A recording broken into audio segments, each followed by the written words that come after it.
La chronique bourse, la quotidienne Zone Bourse, Anthony Bondin. Bonjour à toutes et à tous, bienvenue dans ce point de marché Zone Bourse du mercredi 21 août 2024. Son titre ce matin, 8, ça suffit. Les investisseurs attendent toujours avec impatience le discours que doit prononcer vendredi le patron de la Banque centrale américaine, dans lequel ils s'attendent à entendre confirmation d'un scénario favorable pour le monde de la finance. Quel scénario ? Eh bien, en l'occurrence, le lancement en septembre d'un cycle de baisse de taux directeurs aux États-Unis qui rendra l'argent moins cher. Pour patienter, je vous propose un bilan des indices boursiers après 2 mois d'été et quelques anecdotes matinales sur le dollar, la Chine et Walmart.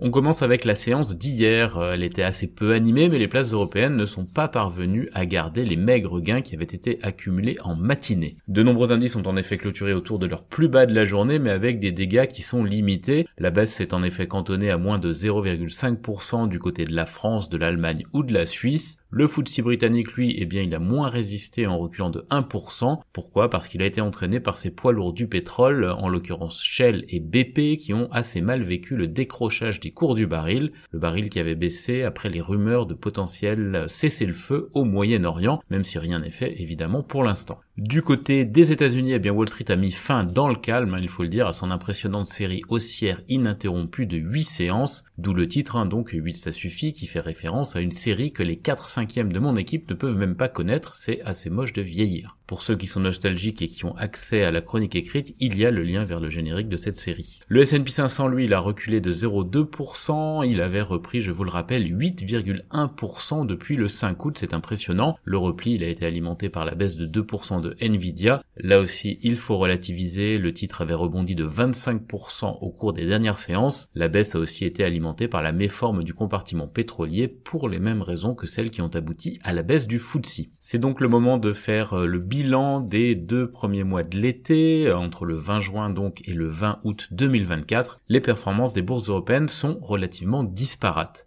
Elle se situe entre moins 5% pour Copenhague, qui paye la pause dans le parcours haussier de Novo Nordisk, et plus 5% pour Bruxelles. On parle aussi de santé, là, pour cette hausse, puisque Bruxelles a été dopée par l'engouement pour les pharma locales, en l'occurrence UCB et Argenix. Quant aux autres indices, la plupart évoluent dans la fourchette plus 2 à moins 2%. On est plutôt en positif pour l'Allemagne, le Royaume-Uni, l'Espagne et la Suisse, et plutôt en négatif pour la France, la Suède et l'Italie. Sur le podium des replis toutefois, derrière les pertes danoises, on retrouve aussi une baisse de 3% pour le WIG polonais, qui était l'un des indices les plus en vue de ces dernières années, et on a aussi un repli de 2,4% sur l'AEX aux Pays-Bas. Là, les Pays-Bas ont payé leur surexposition à ASML et ASM International, qui sont 2 stars de la production de machines pour les semi-conducteurs. Ils ont été très performants jusqu'ici, mais freinés par les restrictions d'export vers la Chine imposées par les États-Unis. Côté États-Unis justement, ces 2 mois d'été se sont soldés par un bilan assez contrasté lui aussi. Le Nasdaq 100 est encore en baisse de 1% sur la période, en dépit de la forte reprise récente de ses locomotives. Le S&P 500, lui, il est en meilleure posture, il a progressé de 2%, mais c'est l'indice des petites valeurs américaines, le Russell 2000, qui a le mieux tiré son épingle du jeu depuis le 20 juin en reprenant 5,8%. Et là, je vous rappelle que les professionnels de l'investissement avaient pronostiqué le retour sur le devant de la scène des PME décotées avec l'arrivée des baisses de taux de la Fed, et c'est ce qui s'est produit, même si cette stratégie n'a pas donné un parcours aussi linéaire que prévu. La preuve, le Russell 2000 a beaucoup progressé en juillet avant de retomber lourdement début août, puis de se reprendre depuis quelques séances. En chiffres, ça donne plus 10,1% sur le mois de juillet, mais moins 5% en août. Et là, il faut souligner que le compartiment le plus prolifique du Russell 2000 depuis le 20 juin, c'est celui de la santé. Il a gagné 17% parce que l'indice regorge de valeurs biotechnologiques. Ce sont des entreprises qui dépendent en effet grandement des conditions de financement favorables, c'est-à-dire des taux bas pour poursuivre leur développement. Voilà pour ce petit bilan rapide. La séance du jour, elle sera marquée par la faiblesse des indicateurs macroéconomiques jusqu'à la publication ce soir du compte-rendu de la dernière réunion de la Fed. Ce compte-rendu, qu'on appelle les minutes de la Fed, constituera une sorte de mise en bouche avant le plat de résistance qui est toujours servi par Jerome Powell via son discours depuis Jackson Hole, Wyoming, vendredi. Et là, je vous précise que le patron de la Banque centrale américaine interviendra à 16h heure de Paris, 10h heure locale, c'est-à-dire avant la fermeture des places européennes pour le week-end. Je vous ai mis dans la chronique écrite le lien vers le calendrier de la Fed et le lien vers la rediffusion officielle si d'aventure vous vous ennuyez le vendredi après-midi. Qu'est-ce qu'on attend de Powell en fin de semaine? Eh bien qu'il donne des indications assez claires sur la future politique de taux, et à voir le comportement des actions, des rendements obligataires et du dollar, le marché n'est pas très inquiet de la teneur des commentaires. Tiens, puisqu'on parle du dollar, il s'est stabilisé après une belle glissade lors des dernières séances, mais le greenback a quand même perdu 3,2% face à l'euro en 3 semaines. Alors ça n'a l'air de rien comme ça, mais dans le monde des cambistes où l'on s'ennuie parfois ferme, eh bien c'est quand même un petit événement. Citi a même révélé que les fonds spéculatifs empruntent désormais en dollars plutôt qu'en yens pour mener des opérations de portage, signe qu'ils ont une vision baissière durable de la devise américaine. Côté Asie-Pacifique ce matin, le marché chinois continue à réagir par à-coups. Il ne sait pas vraiment ce qu'il faut penser des rumeurs qui ont circulé hier sur un pouvoir central qui exhorterait les autorités locales à émettre de la dette publique pour venir en aide au marché immobilier toujours moribond. Ce bricolage ne convainc toujours pas les investisseurs internationaux de refaire confiance à l'économie du pays. Du côté de Hong Kong ce matin, eh bien le marché a viré au rouge après l'annonce de la cession par Walmart d'une partie de ses actions JD.com. L'américain pourrait ainsi récupérer 3,7 milliards de dollars dans l'opération. Le titre JD a d'ailleurs perdu jusqu'à 11% et ça a vraiment plombé la cote. On me demande souvent pourquoi ces opérations font baisser les actions de la société concernée par le placement et je vais vous donner 2 explications principales. D'une part, les investisseurs savent qu'à court terme, il va falloir absorber l'afflux de titres à la vente, on appelle ça un afflux de papier, et ça nécessite évidemment un cours attractif donc plus faible, et dans une optique de plus long terme, quand un actionnaire sort du capital, c'est qu'il pense généralement que le potentiel de son investissement est limité, c'est pourquoi ces 2 facteurs entraînent parfois des baisses de cours spectaculaires au moment des annonces de placement. Alors, outre les places chinoises qui baissent ce matin en fin de parcours, le rouge clair domine aussi au Japon et en Corée du Sud, on perd un petit peu de terrain sur ces 2 marchés. L'Australie et l'Inde grappillent quelques points.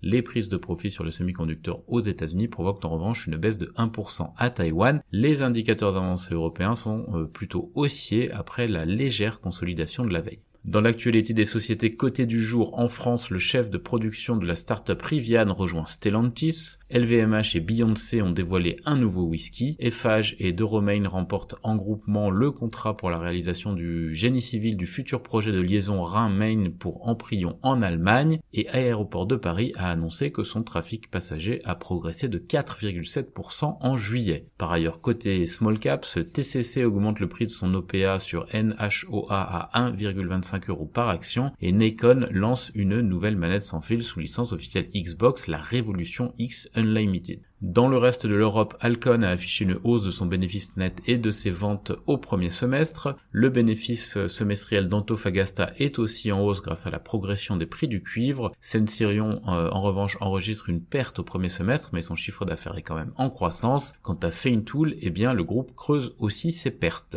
Par ailleurs, AP Moller Maersk a admis avoir diffusé des informations inexactes sur les expéditions canadiennes. Une étude relance le débat sur un lien potentiel entre le médicament anti-obésité Ozempic de Novo Nordisk et des cas de suicide. Software One indique que des discussions avec des acheteurs potentiels sont toujours en cours et Bavarian Nordic doit prendre une décision dans la semaine sur l'accroissement de la production du vaccin contre la variole du singe après discussion avec l'OMC. Enfin, la coentreprise chinoise de BMW remplit les conditions pour bénéficier d'un tarif réduit dans le cadre des règles d'importation de l'UE sur les véhicules électriques fabriqués en Chine et Bridgepoint finalise l'acquisition d'Energy Capital Partners Holdings. Sur l'agenda des publis européennes du jour, ASR Nederland, BKW, Mowi ou encore Tessenderlo. En Amérique du Nord, Walmart espère donc récupérer 3,7 milliards de dollars en vendant sa participation dans JD.com. Warner Bros. Discovery s'engage à investir 8,5 milliards de dollars dans les studios du Nevada sous réserve de l'approbation d'un crédit d'impôt. KKR est en pourparlers avancés pour acquérir The Parking Spot dans le cadre d'une transaction de 1,4 milliard de dollars et l'UE a déclaré hier prévoir introduire un droit de douane supplémentaire de 9% sur les Tesla importés de Chine. Par ailleurs, Hyatt rachète Standard International pour créer une nouvelle marque d'hôtellerie. Energix signe un contrat d'énergie solaire à long terme avec Google. Coty a manqué ses prévisions de revenus en raison de la prudence des commandes de détail et de la vente de sa licence Lacoste. Texas Instruments prévoit un flux de trésorerie disponible en Viveos en 2026 et Organon et Eli Lilly élargissent l'accord de commercialisation pour la migraine à 11 marchés supplémentaires. Sur l'agenda des publications d'entreprises américaines, on retrouve aujourd'hui TJX, Analog Devices, Synopsys, Target, Snowflake, Agilent, Splunk, Raymond James ou encore Williams-Sonoma. En Asie-Pacifique et ailleurs, le régulateur indien de la concurrence s'inquiète de la fusion Disney-Reliance dans le secteur des médias et l'Australien Ansell réduit ses effectifs de 1330 personnes